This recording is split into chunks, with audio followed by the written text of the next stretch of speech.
Hey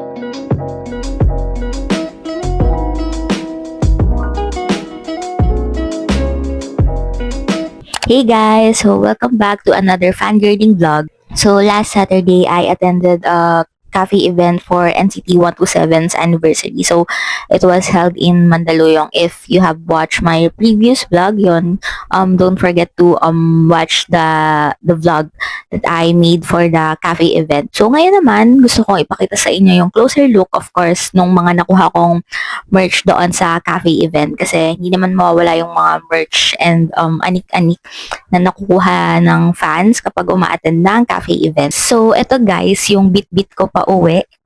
'Di ba? Mukha siyang shopping bag. Actually, shopping bag naman talaga pero di naman, Mio got my bag. Charot. Sobrang cute nung lagayan. Kasi parang very practical siya kasi as a person na parang mahilig na rin mag-shopping, meron na akong another shopping bags. Ito yung design sa unahan, NCT 127, and sa likod, we stay together, still here, yan. Maganda rin yung quality guys kasi yun, para talaga siyang shopping bags na ginagamit natin in the usual shopping days natin, ganyan.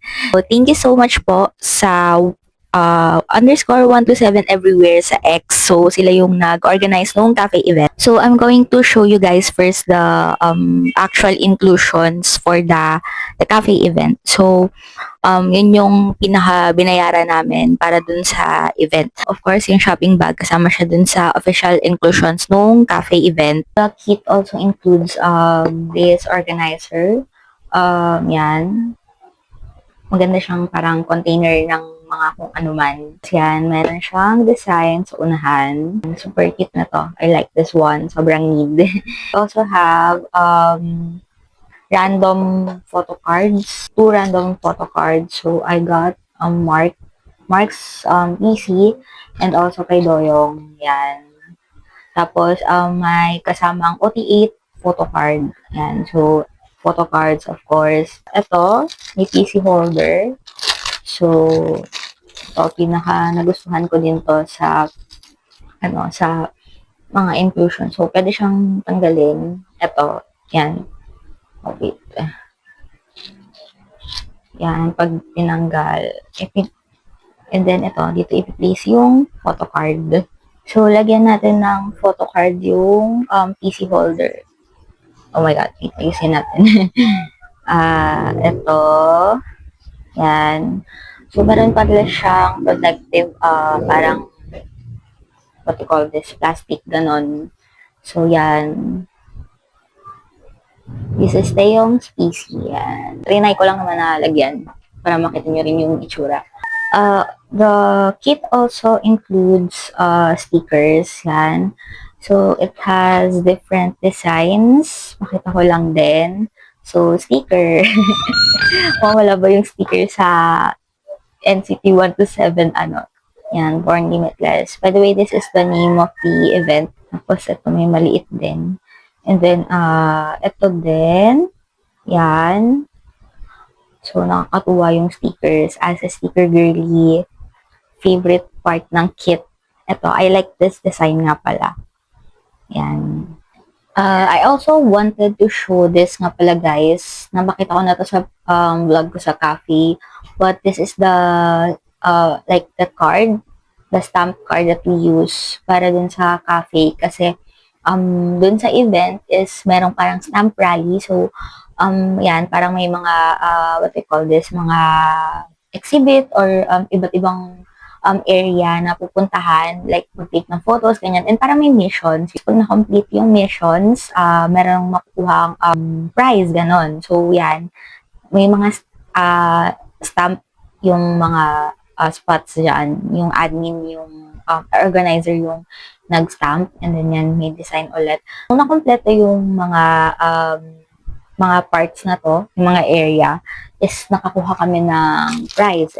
So, ito yung naging prize namin. I think para siyang wallet nun. So, open natin. So, yan. Ito. No 127, no life. So, ang cute nung mga design. Tapos, ito parang may holder siya. Yan. So, pwede siyang gawing wallet. So, cute. Ayun.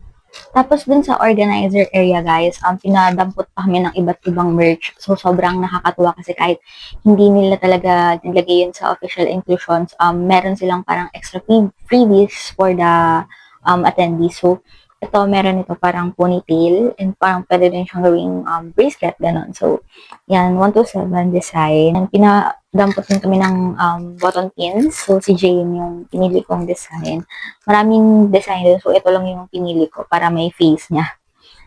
May postcards din. I think these are from other events.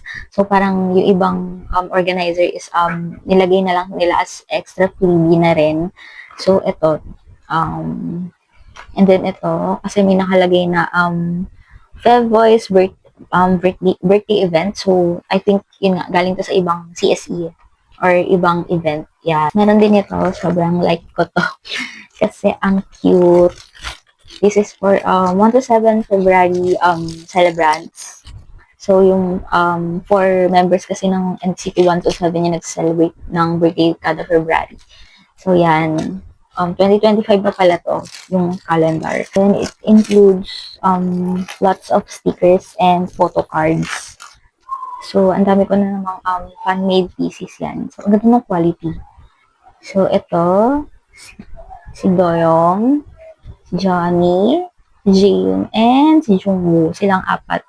Tapos, another set, ayan, parang mga ID cards pala yung ibang PC dito. Ayan. Ang dami ding stickers. So, ito, another set of stickers yung nasa loob ng plastic. Yan. Sobrang nakakatuwa. Nahiya pa ako dumampot nung nandun sa event. Just lang. Meron pala guys na lucky draw. So, we paid for it. Tapos, worth it naman yung mga nakuha kong price. Before anything else pala guys, pakita ko lang din sa inyo yung inabot na parang giveaway or freebie ng isang attendee doon. So, meron to, parang sticker yata to. Ayan. Tapos, eto guys, confetti. I'm not sure lang kung anong concert galing, pero this is a confetti from concert ng 1 to 7.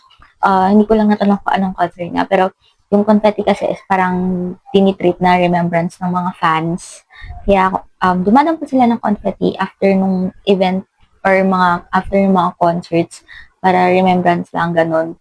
So yan, confetti to guys, nagusot lang. And I also wanted to show you this photo of us, ng friend ko, nakasama ko dun sa Capstig event.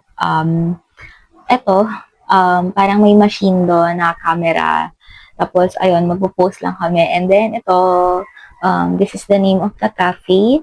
Ayan, and ito, sinulatan ko lang nung 7/12 kasi July 12 yung CSE. I mean, the cafe event. So, yan. Sobrang cute namin. Very immersive yung cafe doon. Kaya, na-enjoy ko yung experience ko. Ito na guys, yung nabanggit ko na prize ko dun sa Lucky Draw event. So, we paid for this. Tapos, ito yung nakuha ko. Phone strap. Ayan. May different characters dyan. Yung mga representative emojis or mga representative like animals. Ganyan. Ito. Yan. Cloth banner ni Jayu. So, sobrang unexpected kasi siya yung nakuha kong member. Hindi ko siya bias. More on a bias record kasi si Doyoung at si Taeyong yung bias ko talaga. Pero who would not love Jaehyun, diba? So, yan. I think that's all guys for my merch haul. And I hope you guys enjoyed this another vlog of mine.